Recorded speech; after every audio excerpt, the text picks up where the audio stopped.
C'est Antoine de la Fédération Française de la Loose et après les JO, on est au Club France pour les Jeux Paralympiques. Et nous sommes ici depuis le début de semaine pour décrypter à notre sauce cet événement. Et ce soir, c'est notre grande dernière.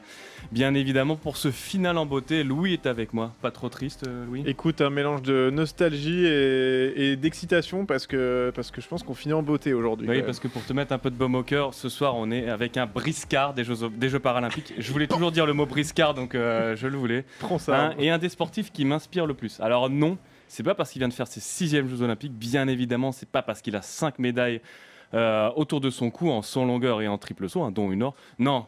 Moi, il m'inspire parce qu'à 35 ans passés, on peut toujours être in sur Instagram et sur TikTok.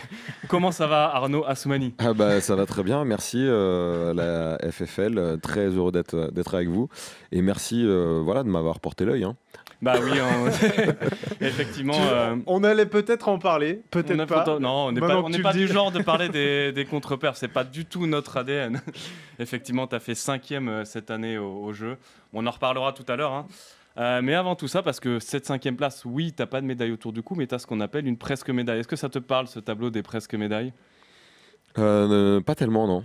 C'est le petit tableau que l'on fait, nous, de notre côté. C'est-à-dire qu'effectivement, tu as le tableau des médailles officielles où la Chine et la Grande-Bretagne sont premiers.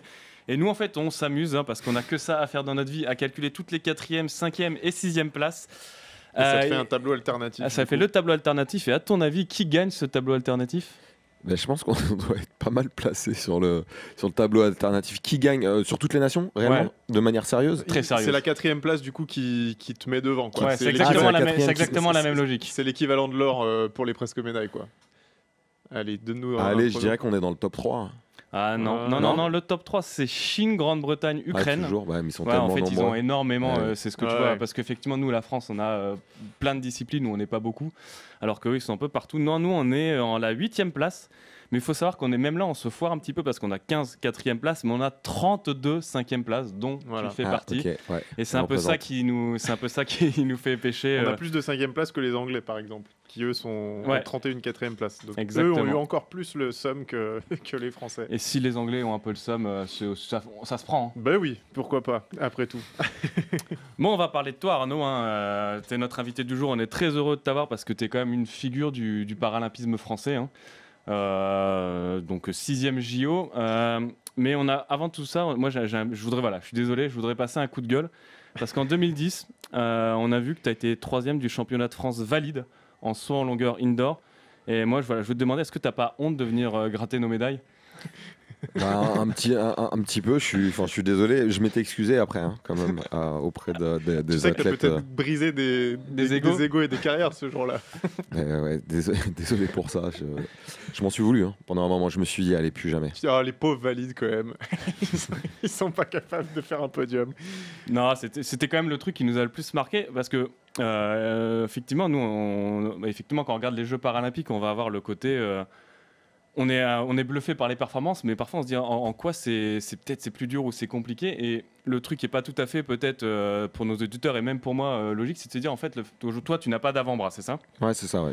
Je suis né, on appelle ça une agénésis, une malformation de naissance. Dans le saut en longueur ou même dans le sprint, parce que tu as fait ça aussi, c'est-à-dire c'est quoi la contrainte de, entre guillemets, manquer d'un avant-bras? En fait, les bras, c'est vraiment ce qui nous permet d'avoir de l'équilibre. Donc quand on marche, par exemple, si vous mettez les mains dans le dos, mon grand-père mettait les mains dans le dos, clairement, tous les grands-pères font ça, tous les grands-pères font ça. J'appelle ça prof d'histoire, moi. Ouais. C'est la posture. En fait, essayez de faire ça et de marcher un peu plus vite. Vous allez voir que les hanches, votre bassin va bouger réellement de droite à gauche, donc il y a beaucoup de compensation. Et si vous allez courir, ça va être encore plus important. Donc moi, j'ai pas les mains dans le dos quand je cours, il me manque un bout. Mais il faut se dire que depuis ma naissance, je compense. J'ai un côté qui est plus musclé que l'autre. Donc il y a une asymétrie en fait qui est liée à ça. Et donc plus on est équilibré au niveau des bras, plus on a une résultante, un transfert au niveau des jambes. Donc ça part réellement des bras. Et donc si j'avais 2 bras, je courrais certainement plus vite. Alors à quel pourcentage plus vite, je sais pas. donc je sauterai aussi plus loin. Et après, il y a tout ce qui est lié à la coordination aussi. Et après, je pense que quelque chose qu'on a pas mal négligé, parce que j'ai fait des recherches avec donc, du coup, des biomécaniciens, des chercheurs en 2011, 2012, et puis là, depuis 2 ans aussi à Montpellier, sur le poids de ma prothèse, avoir une prothèse qui me permette d'être plus équilibré pour optimiser la performance et avoir justement ce meilleur équilibre. Et en fait, on a halluciné sur simplement, lorsqu'on changeait de 200 grammes le poids, on avait une réduction de plus de 10% de certains paramètres entre une latéralité du buste et du haut du corps, avant, arrière. Le fait que je saute moins, ça veut dire que je passais plus de temps sur le sol. Et donc, on voit que je courais plus vite et j'étais plus équilibré. Donc, quand on recrée un équilibre, c'est d'autres types de compensation. Et en fait, c'est surtout par rapport aux blessures que je pense qu'on a beaucoup minimisé ça. J'ai été énormément blessé, donc on retient souvent les médailles, etc. Mais moi, j'ai eu vraiment beaucoup de blessures. Et ça, dans l'équation, en fait, ça joue beaucoup sur toutes les chaînes musculaires, etc., quoi. Et moi, le premier truc auquel je pense, justement, tu parlais des poids, etc. Mais sur les jambes aussi, est-ce que du coup, t'as une jambe qui va peut-être surcompenser par rapport à l'autre, etc. Parce qu'on pourrait imaginer que tu vas surtout, tu vois, avoir des galères au haut du corps, mais est-ce que ça vient pas aussi affecter Ouais, bah en gros, oui, si. Après, si tu vas vraiment sur le détail, il y a ça, c'est-à-dire que, mais tout le monde déjà, hein, c'est-à-dire que Bolt, par exemple, il a une scoliose et il a un différentiel jambe droite, jambe gauche de 13%. Donc, ce qui est énorme. C'est énorme. Généralement, on va dire, bah, il faut le rééquilibrer. Mais en fait, ouais, mais il a une scoliose. Donc, est-ce qu'on le rééquilibre ou est-ce qu'on le laisse dans son déséquilibre, dans son asymétrie? En fait, il a construit son corps avec ses particularités, quoi. Exactement. Et donc, moi, ça va être un peu pareil. J'ai plus de 10% de différentiel entre quand je suis au sol, le temps de contact ou même la puissance à exercer au sol. C'est lié à ça. Et après, je fais une discipline qui est asymétrique. Je saute d'une jambe, même si j'entraîne les deux jambes, je saute une seule jambe. Donc, mon tendon d'Achille à droite est plus costaud et plus fort. J'ai voilà tout le côté droit qui ça fait est partie plus finalement, ça fait partie de ta discipline, la symétrie au final. Exactement. Et en fait, après, plus tu vas dans les détails, c'est un arbitrage. C'est tu dis, à quel moment on doit rééquilibrer, et à quel moment on doit travailler sur les forces et me laisser dans mon schéma laisser naturel. Ton corps s'adapter tout seul, quoi. Ouais, exactement. Ouais, donc c'est en fait c'est de la géométrie, un diplôme en parce biomécanique. qu'au final, tu fais des exercices spécifiques peut-être sur une seule jambe pour plus la muscler des fois ou Oui, bah complètement lié par rapport à la préparation du saut en longueur, mais après aussi par rapport à à mes facteurs limitants. En fait le haut niveau, et c'est pour ça que là, on se moque de savoir si c'est olympique, paralympique, valide ou personne qui a un handicap, c'est de se dire ok, quels sont tes facteurs limitants? Il y a une discipline, on sait que pour être bon dans cette discipline, voici les caractéristiques. Nous, pour l'athlétisme, le corps est au centre de la performance. Donc, tu vas savoir que pour aller loin en longueur, il faut de la vitesse, il faut arriver vite. Donc, on va mesurer les 10 derniers mètres à l'approche de la planche en vitesse. Il faut passer le moins de temps possible sur la planche. Il faut réussir à transformer une vitesse horizontale en vitesse verticale. Donc, tu mets un angle, en gros, tu mets une impulsion. Et forcément, quand tu mets une impulsion, tu perds de la vitesse. Donc, ça, c'est de la physique, en fait. J'allais dire, t'as un prof de physique en plus de ton coach ou... Non, mais c'est de la discipline, c'est de la physique. Donc, après, maintenant, on passe sur les doigts de Kepler. Comment tu touches, par exemple, cet idéal, cet optimal. Okay. Et avec toi tes spécificités et tes caractéristiques propres. Et donc, si il te manque un bras, s'il te manque une jambe ou autre, il va falloir adapter, individualiser. Et le haut niveau, c'est ça en fait. Il y a des fondamentaux pour tout le monde. Et après, mais toi, t'es qui en fait? T'es qui comme athlète? T'es qui comme individu? Et j'ai envie de dire, tu vas faire une analogie par rapport à la vie. C'est dans la vie, il y a plein de choses on doit adapter par rapport à nous plutôt que de dire je veux copier les autres ou dans ce métier, c'est comme ça qu'on fait. Je pense que la FFL, vous avez une approche qui est la vôtre. C'est dit avec un sourire. Non, mais c'est vrai qu'on s'est aussi adapté, tu vois. Révélateur. Vous êtes adapté à des codes. C'est adapté à toutes ces 5e places. Tu étais impressionné. Tu étais à plus de 35 ans. On soit encore in sur Instagram. Ah je suis le premier à m'adapter à ces codes. Si j'avais pas la FFL, je serais jamais sur TikTok, tu vois ce que je veux dire. Voilà. Et non, mais c'est un petit peu la même chose. Après, faut regarder la personne, s'adapter à elle et voir sur quel secteur elle a progressé, quoi. Mais tu parlais de facteurs limitants, donc on parle des facteurs limitants physiques, mais aussi, j'imagine, des facteurs limitants mentaux. C'est-à-dire que, comme le saut en longueur, comme n'importe quelle discipline, il faut être à 100% et avoir aucune appréhension. Tu mettrais, je sais pas, à combien de pourcents c'est le mental, on va dire, dans la performance du saut en longueur ou de n'importe quel sport d'ailleurs? Alors, je pense que ça dépend des disciplines quand même, mais de manière générale, à très haut niveau, ce qui fait la différence, c'est le mental. Clairement, c'est T'as un l'aspect. exemple de moment dans ta carrière où tu sais que c'est ton mental qui a fait la diff, positivement ou négativement? Là, clairement, vu que c'était la loose, Moi, j'en ai pas parlé, hein, t'as vu. il y a Hein. quelques jours, Fayot. alors c'est mental mais inconscient. C'est-à-dire que là, c'est lié à. On avait des conditions, il faisait pas hyper chaud, il pleuvait, en fait la planche est glissante, il se trouve que je me suis blessé gravement, j'ai perdu un tendon du semi-tendineux pour ceux qui veulent voir en anatomie, derrière le genou sur ma jambe d'impulsion il y a 4 ans.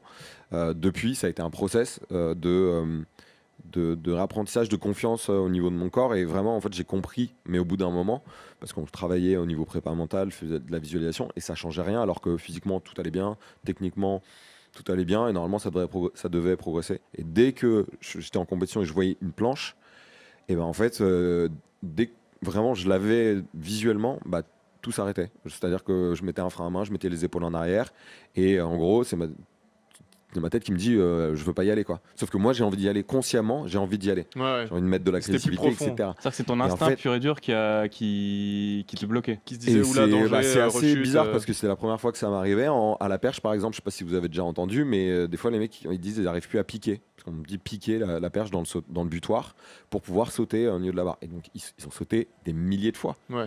Mais à des moments il y a des blocages. Et ces blocages en fait ils sont inconscients. Et donc faut identifier d'où ça vient. Et donc ça peut être multiple. Ça peut être un deuil, ça peut être une séparation, ça peut être tu t'es engueulé avec quelqu'un, ça peut être un cauchemar. J'en sais rien, ça peut être multiple. Et tu le c'est sais complexe. même pas forcément Tu au sais pas moment où ça forcément. t'arrive, en fait. Donc voilà, on a tout un tas de moments où le mental ou le stress peut nous faire déjouer. Et à l'inverse, effectivement, on peut se servir, moi, un peu ma force à la base, c'est justement de me nourrir de la pression. C'est dans ces moments-là où je vais être le meilleur. Donc je me déçois d'autant plus en ne répondant pas présent, par exemple, sur un des objectifs qui était le plus important de ma carrière, à la maison, où j'étais revenu à un niveau, pour moi, à mon meilleur niveau, et ça faisait 10 ans que j'avais pas été à ce niveau-là. Et je fais un gros fail, quoi, par exemple. Là, tu parles de Je ces parle barres-là. je parle de ces jeux de de cette Paris semaine. 2024. À l'opposé, il y a eu plein d'autres moments où en fait, je fais mes meilleurs sauts sur le dernier essai. Ok. Là, même toute cette saison, Quand t'es dos au tous mes mur. meilleurs sauts étaient sur les derniers Par exemple, essais. Pékin, t'étais dans quel mode? Pékin, c'était complètement différent. Pékin, dès le premier saut, si le concours s'était arrêté là, j'avais gagné. J'avais eu 4 ans de blessures très dures. Je me suis hyper bien préparé, hyper bien entraîné. Je pense que j'avais une rage qui était assez forte. Et dans ma tête, je me souviens parce que j'étais sur le périph' en moto pour aller m'entraîner. C'était à l'époque du côté du stade Jean-Bouin. Et en fait, je me disais, s'il te plaît, n'aie pas d'accident, ne meurs pas, s'il te plaît, n'aie pas d'accident. Meurs pas, parce que dans ma tête, j'allais ouais. gagner, en fait. Ouais, Je savais que j'allais T'avais gagner. déjà parce que- visualisé. Mais en fait, j'avais tellement progressé, tout allait bien, j'avais plus de blessures, plus de pépins physiques. C'était une libération incroyable. Et chaque compétition, c'était de mieux en mieux. Je retrouvais une progression. J'avais failli arrêter l'athlétisme vers 20 ans. Et ouais, le premier essai, déjà, j'ai gagné. Je fais mieux au deuxième. Il n'y a pas eu vraiment de bataille avec les. Ouais, avec tu fais le record du monde, non? T'as éteint la Ouais, concurrence. C'était sur c'était le record sur du ton monde à premier saut, l'époque, en à fait. ce moment-là. Puis ça, j'imagine, pour tes adversaires, on parle du mental, mais quand tu sautes contre un mec qui fait record du monde au premier saut, tu dois dire putain, ça va être dur, quoi. Ouais, complètement. Mais la même chose pour après, par exemple, le Cubain Yankil qui a gagné la deuxième titre paralympique, ce que je n'ai jamais fait, par exemple. Donc là, c'était il y a 3 ans, mais il refait un titre paralympique. Il bat le record paralympique il y a 3 ans, dès son premier essai. Et effectivement, en fait, Ah, nous, tu on mets une appelle grande ça claque, tuer quoi. nous, on appelle ça tuer le concours. Ouais, tu tues le game Et direct, quoi. c'est hyper satisfaisant. Et ça, moi, j'ai lu plein de fois avant où j'arrive et premier essai ou deuxième essai, et là, tu tues le concours, et psychologiquement, c'est Mais hyper dur pour il les y a autres. l'allemand Marcus Rem qui fait ça depuis 13 ans. Marcus Reim, alors Marcus, la manière dont il fait ça dans ses concours, c'est rare qu'il fasse ses bons essais sur les premiers. Généralement, il Lui, monte en puissance vraiment dans ses concours, mais il a une telle aura, et donc ça, c'est vrai que Un tu peu l'as dans comme tous les Duplantis, sports, quoi. en fait. Ouais, tu l'as comme Duplantis, et après, quand t'es la figure de la personne à battre et que ça fait tant d'années qu'on t'a pas battu, c'est impressionnant en fait. Tu rentres C'est dans la que tête des t'arrives- gens avant même. avant même d'arriver, en fait, C'est comme déjà Nadal, Ça me rappelle plié, quoi. Nadal à Roland Garros Bien qui sûr. fait son échauffement, le match il est déjà gagné presque. C'est déjà plié et cette part mentale, il y a la visualisation de sa propre victoire, de son propre succès entre guillemets ou de pensée positive qui joue énormément dans sa propre performance. Mais après, il y a sa posture, son attitude, tout le non visible, c'est tous ces gestes un peu parasites qui vont vraiment jouer sur les adversaires et la manière dont ils vont interagir. Exemple bête qui me vient en Performer, tête quoi. quand tu parles de ça, c'est pas du tout du coup en sport paralympique, c'est la séance de tir au but à la finale de la Coupe du Monde de foot avec le gardien Martinez là qui fait des simagrées devant les Français, qui les regarde dans les yeux vraiment en mode provocateur et ceux que tu vois que T'as un body language ceux qui à ment pas, quoi. ceux à qui il fait ces espèces de regards d'intimidation, c'est ceux Ouais. qui ont raté le truc derrière quoi. Donc Ouais, complètement. C'est de faut l'intox, réussir à faire l'in- abstraction aussi des autres quoi. C'est très compliqué. On en revient à la confiance. En fait, tout le monde est stressé. Même ceux qui sont les plus confiants, tout le monde est Même toi qui stressé. t'es Tout le fait monde a des une milliers de pression. sauts, Bien sûr. Tout le monde. Parce que c'est important. En fait, si tu n'as pas de stress, c'est que c'est pas entre guillemets important. ouais. Après, il faut réussir à s'en servir. Psychologiquement, par exemple, en la finale à Christchurch en 2011, la finale de rugby contre la Nouvelle-Zélande, là, avec l'équipe de France, Grand lors moment du de la haka, FFL ça. lors du haka, ils arrivent en V, l'équipe de Ouais, France, ouais, ça et c'était fou cette image. pour se mettre face aux All Blacks chez eux, à domicile. Et c'est en gros, On vous regarde dans les yeux les gars. on vous regarde. Non, c'est presque injurieux au final. Ouais, Ouais. c'est vrai. Parce qu'en plus, Personne n'a fait ça. eux, ils ont pas compris parce que à la base, c'est un truc de tradition pour eux quoi. C'est Ouais, même mais pas. c'est- Eux, ils le eux font se même nourrissent pas. de ça. Mais finalement. c'était même pas Ouais, un c'est ça. irrespect au final parce qu'ils les regardaient et c'était en forme de V. En gros, voilà, Victor, on va vous rentrer dedans, on va vous Mais marcher c'est comme un dessus. premier gros saut, quoi. C'est un statement. C'était tellement français. Exactement. Ce moment, c'est tellement genre, nous, on est la France, on va pas faire comme les autres, on va vous mettre un Non, gros en plus, V. en plus, si on reprend 2011, la France était pas bonne. C'est ça qui est drôle, c'est qu'au rugby, la France, quand elle est pas bonne, elle va loin, et quand elle est bonne, elle perd en quart d'1 point. Et ouais, non, c'était fou.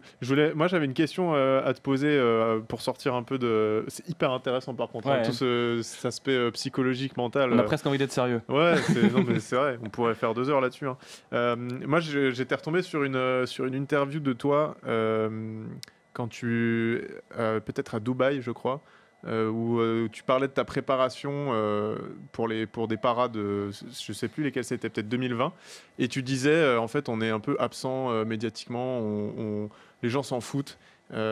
C'était il n'y a pas si longtemps du coup, 4 ou 5 ans. Est-ce que ton regard a changé là-dessus En plus, t'as fait 6 jeux, donc j'imagine que ton regard il a peut-être changé, mais aussi le monde qui vient aux épreuves a changé depuis les premiers. Du coup, je voulais savoir si c'était un point de vue qui avait évolué pour toi ces dernières années. En fait, j'avais passé, juste pour contextualiser, c'était au moment du Covid. Et C'est donc, ça. il y a eu le report pour les Jeux Olympiques et Toi, les Jeux toi, Paralympiques tu avais d'un an. décidé d'aller à Dubaï pour. En fait, j'étais parti pour juste avant le confinement. Enfin, j'ai senti qu'il allait y avoir un confinement. Il n'était pas encore annoncé et je me suis dit, s'il ferme Ça tout, pue où est-ce ici. que je m'entraîne et pour être en équipe de France et pour pouvoir faire les Jeux, quoi.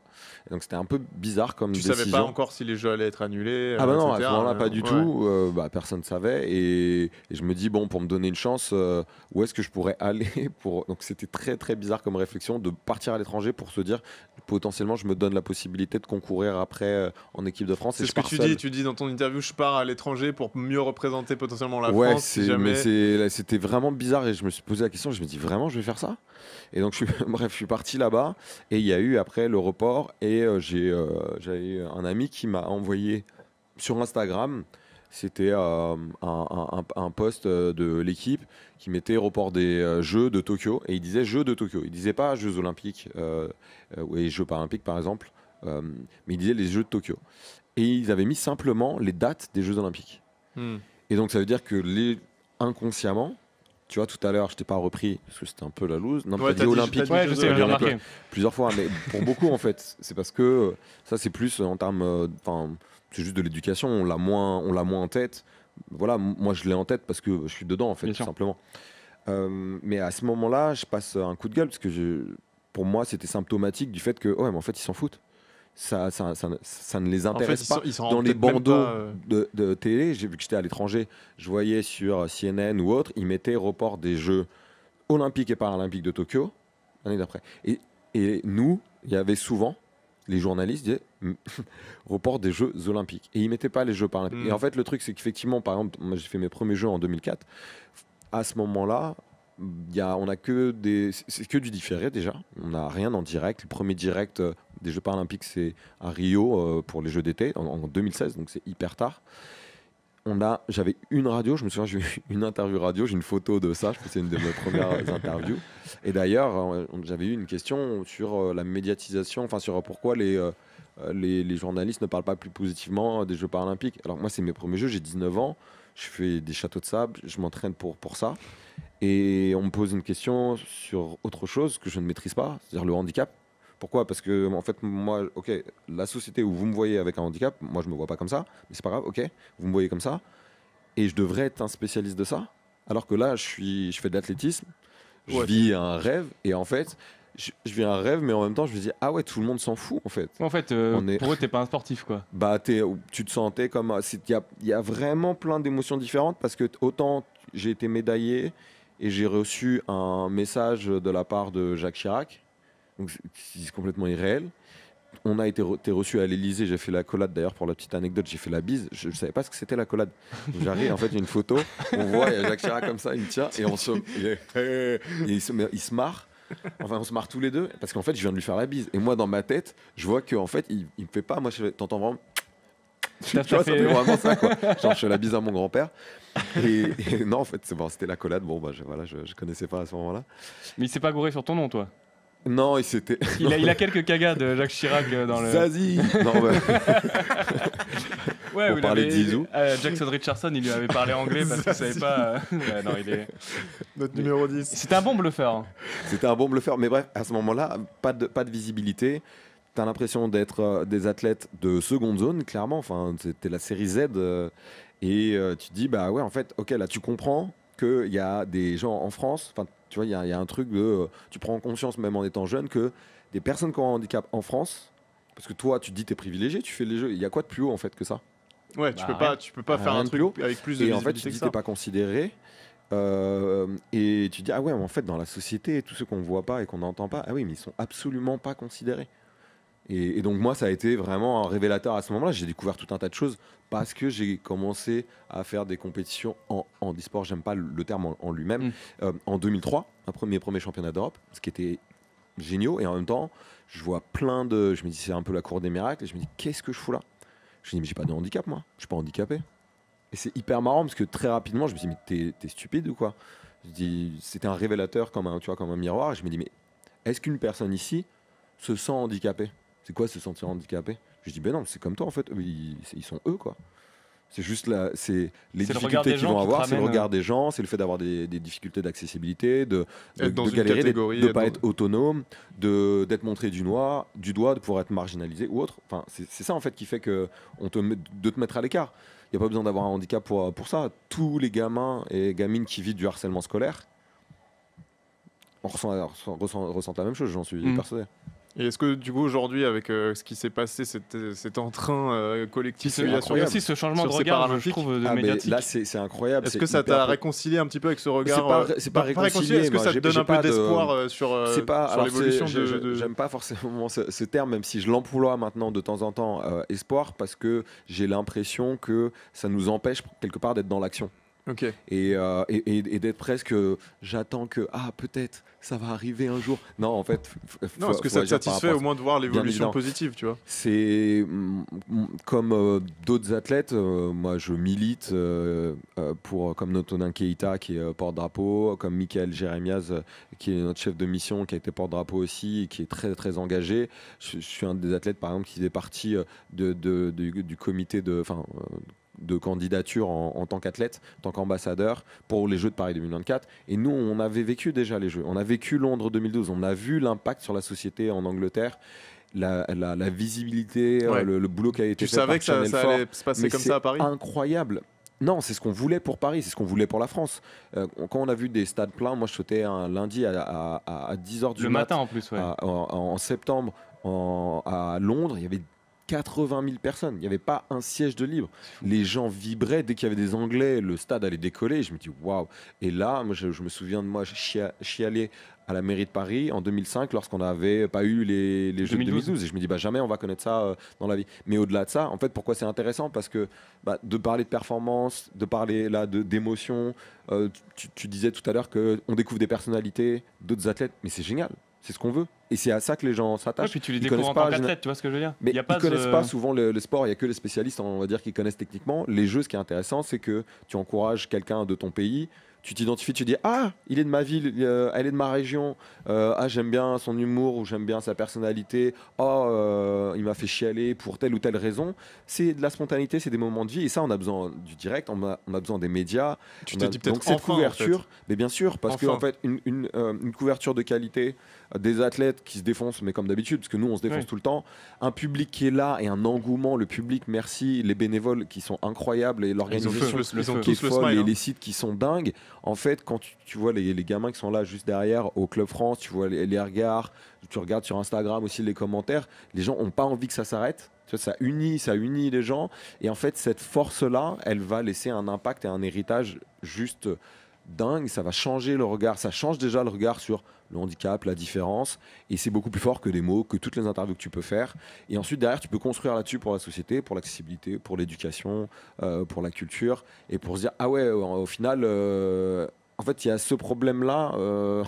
Les transports, on n'a que 9% des transports du métro qui est accessible. Il y a des gens qui Paris. Commencent à réaliser que ça met y a des problèmes, un coup de projecteur sur ah ouais, il y a 50% de chômage en plus chez les personnes qui ont un handicap en France. Ah ouais, mais en fait, quand on a un handicap, c'est beaucoup plus difficile de faire des hautes études. Ah oui, mais en fait, si mon gamin il a un handicap et il veut faire du sport, en fait, il lui faut peut-être 1 an parce qu'il faut remplir des dossiers, etc. pour qu'il puisse le faire. Ça met un coup de projecteur sur tout ça et c'est super bien. Bah, tant mieux. Bon, je te propose, on va passer à la pire interview. Waouh. Move. Objectif 80 médailles. C'est un peu moins deep que tout ce qu'on s'est dit. Vous êtes toujours sur Move, on est avec Arnaud en son longueur et je te propose la pire interview. En fait, on va te demander c'est quoi les pires choses que tu as pu avoir. Donc par exemple, ta pire compète. Ton pire saut, sinon. Ou ton pire saut, ouais. Oh putain. Pardon. Mon pire saut, là, au Stade de France. Ah, pour toi, c'est celui-là? Factuellement, c'est ma moins bonne performance de tous les jeux. Alors que je pensais faire ma meilleure performance de tous les jeux. Ok. Ouais, du coup, désillusion, pour toi, c'est le pire. Ah c'est chez toi. C'est pas pour moi, même pour vous. Enfin, là, il suffit de regarder juste le résultat, le chiffre. C'est vrai que c'est factuel. C'est rare de pas devoir avec une médaille à la fin de para. Ouais, sinon t'avais fait juste, il y avait juste à Tokyo où t'as pas une médaille, c'est ça? Ouais, non, en termes de place, j'ai fait pire. J'ai fait 8, mais en termes de performance, là, c'est la pire. Ok. Une question qu'on a posée à, par exemple, Pierre-Antoine Bell qui fait du paratriathlon hier. Le truc le plus chiant et le truc le plus cool quand il te manque un bras. Pour toi, lui, c'était la jambe. Le plus chiant. Alors lui, tu vois, c'était aller aux toilettes à cloche-pied la nuit, sans te prendre les pieds dans le câble du wifi. Ouais, non, ça c'est vrai que c'est le truc le plus chiant. Je pense qu'il y a plein de trucs qui sont assez marrants, qui sont assez chiants. Attends, je vais commencer le truc le plus chiant. Non, le plus chiant, vraiment. En fait, c'est d'être en retard à cause de son bras. Et de pas pouvoir tu peux pas donner ça comme excuse aux gens. C'est quoi, genre j'ai oublié mon bras dans la voiture. Ton bras, en gros, il fait sa vie, il fait sa life. Peut-être qu'il a fini sa soirée sous le lit. Peut-être qu'il est sur le canapé. Peut-être qu'il est dans la cuisine. Tu sais pas où il est en fait. À un moment, voilà, il a fait sa vie. Tu vois, lui et moi, on s'est quittés à un moment. On s'est engueulé hier soir. Et tu t'es engueulé. Et le lendemain, en fait, quand tu t'habilles et que tu veux aller quelque part à ton rendez-vous et que tu es en train de chercher ton bras, pas de bras, pas de rendez-vous. Et pas de bras, pas de chocolat également, mais pas de rendez-vous effectivement. Et donc ça, tu peux pas le dire. Donc ça, c'est extrêmement chiant. Il y a plus chiant de l'extérieur, mais personnellement, quand tu cherches ton bras et que tu t'énerves, tu te dis mais il est où? Donc ma mère, je pense qu'elle a pas été traumatisée par ça, mais je pense que je l'engueulais réellement. T'as mis mon bras. Ouais. C'est vraiment des engueulades. Et elle y est absolument pour rien. Enfin, c'est moi qui l'ai mis quelque part et je me souviens plus où quoi. Et est-ce qu'il y a des trucs marrants ou cool par exemple, Benjamin Pilero, lui, c'était pour pouvoir taper les mouches avec sa prothèse. Sur le plafond. Il y a plein de trucs. Il y a plein de trucs très cool. Tu peux te gratter un peu partout. Ah oui, Parce ça que fait tu un peux gratte gratter. d'eau du coup. Bah ouais, tu peux gratter. Pratique. J'avoue. Tu peux t'en servir. Alors, d'armes, mais j'ai jamais vraiment fait. Mais je pense que ça pourrait être une arme létale. Ah ouais. Ouais. Je sais pas si c'est pas vraiment cool ça. Bah, Le non, mec, mais ça ouais, la peut violence, toujours non, te- c'est pas te- très cool. Pour te te défendre, défendre, quoi. exactement. Tu mets un coup de Et, bras. et avec je le pense bras, que quoi. tu surprends. Ah si, un truc très cool, c'est que c'est un super, comment dire, Icebreaker. garde du corps Ah. pour quand tu es sur la plage et que tu vas te baigner tout seul, tu as ton sac, tu pas envie de te faire voler tes affaires, et ben tu mets ton bras sur les affaires que tu pas envie de te faire C'est voler. un épouvantail. Genre. Mais est-ce Bah, qu'on- en fait, là, quand même, tu te dis le voleur, il va. D'ailleurs, on dit le voleur, on dit pas la voleuse, mais le voleur.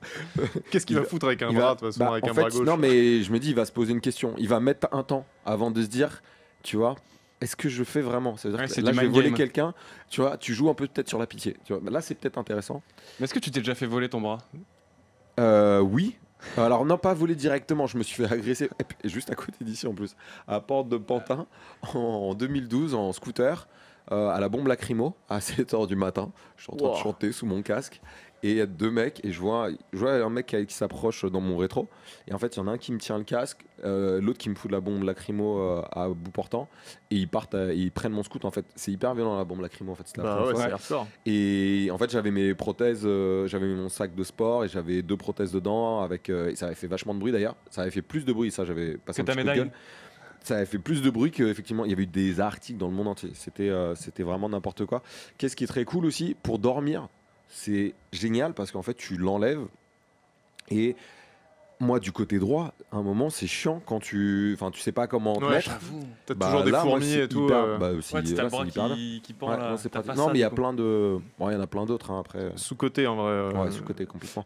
Et pire prank que vous t'avez pu faire à des collègues para ou que toi, des collègues para ont pu te faire. Alors, On je sait sais que pas vous à des êtes bien collègues chambreurs, para. Non, entre c'est vous, pas avec quoi. des collègues para. Là, ce qui Ou me autre, vient, hein. ce qui me vient en tête, c'est au collège. Et c'est marrant parce que cette anecdote-là, moi, je m'en souviens plus. Les conneries que j'ai pu faire, je me souviens plus. C'est que j'avais enlevé ma veste, j'avais laissé le bras sortir. J'avais dit mettez des sacs autour. Et donc, il y avait le manteau avec des bras. Et je me dis, bah, poussez-vous. Et je crie, arrêtez, laissez-moi sortir. Et en fait, il y a une prof, mais aidez-le, mais qu'est-ce que vous faites? En fait, bah, il n'y a pas de tête, tu vois rien, quoi. Tu dis, il est enseveli sous une montagne de sacs, quoi. Donc, voilà, enfin, bon, bref. Donc t'as mis des coups de stress à tes profs, quoi. Ouais, apparemment. Bah, je m'en souvenais plus, mais apparemment, j'ai fait des petites conneries comme ça. Ouais. Et pour finir, ta pire victoire? La moins stylée. La moins stylée, qu'est-ce que j'ai fait comme victoire qui est pas stylée? C'est genre tu fais un saut pas, de t'as merde, pas- mais ils ont t'as pas tous fait gagné, des plus gros sauts de merde que toi. T'as pas gagné contre un mec qui a perdu sa prothèse en route et qui a été disqualifié ou Ah, des si, trucs. alors si, mais ouais, je gagne pas la course, mais ça c'est assez marrant aussi. J'allais faire mon record sur 100 mètres. Ah, c'est vraiment FFL ça. Allez, tu nous régales pour J'allais finir. faire mon record sur 100 mètres. J'avais fait mon record juste avant sur 100 mètres. Je passais pour la première fois sous les 11 secondes. Et là, je suis en finale.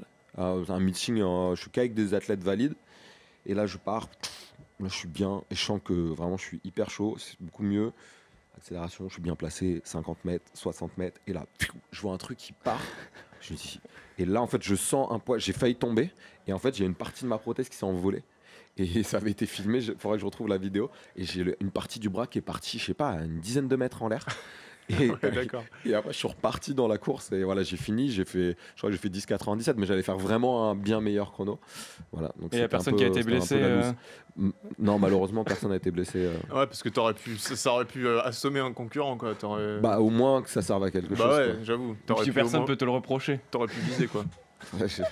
I did not move. Non, mais ça n'aurait pas été ma faute, ouais, clairement. Ok, bon, bah c'est pas mal, hein. Bah ouais, franchement, très belle on pire finit interview. sur. Ouais. Alors, si vraiment t'as la vidéo, j'aimerais beaucoup qu'on l'ait parce que je pense qu'elle est quand même très J'avoue, drôle. ça doit être incroyable. Bah, C'est sur cocasse. cette dernière anecdote, Arnaud, merci beaucoup d'être passé. Ça nous a fait beaucoup plaisir Merci de à te toi, c'était recevoir. super intéressant. Merci à vous, les gars. Je sais pas, c'est quoi la suite pour toi là, le repos? Bah, je vais loser un petit peu quand même, bon, parce que il faut. Repos, non, je vais pas mal bosser en fait. Bah, déjà, continue mon rôle d'ambassadeur quoi, pour les Jeux paralympiques, pour les athlètes, tout ce qui a été fait pour les enfants pour aussi. l'héritage, pour les enfants, etc. Et ensuite, bah, j'ai pas mal de projets. Il y a un projet qui s'appelle À l'Unisson, qui est un projet de danse contemporaine qu'on a co-créé avec Mourad Bouayad. Qu'est-ce que tu fais pas en fait? Qui met en scène. Et donc j'invite les gens à venir, il faudra s'inscrire, je pense, au musée Galliera le 12 septembre. On a un show et ce sera un peu la clôture pour les Jeux paralympiques, parce qu'on a des danseurs professionnels, amateurs, des personnes qui viennent du monde du sport paralympique, Trop bien. et voilà, des personnes avec handicap, pas de handicap. C'est un spectacle autour de la rencontre. On avait fait 6 représentations à l'Olympia pendant l'Olympiade culturelle, juste avant l'ouverture des Jeux Olympiques. Voilà, puis il y aura d'autres projets, puis on repartira à l'entraînement après pour les championnats du monde l'année prochaine. Donc à l'unisson le 12 septembre Au musée Galliard. au musée Galliard. Ok. Parfait. Bon, écoute, le message passe à l'antenne. Et rendez-vous à Los Angeles. Hein.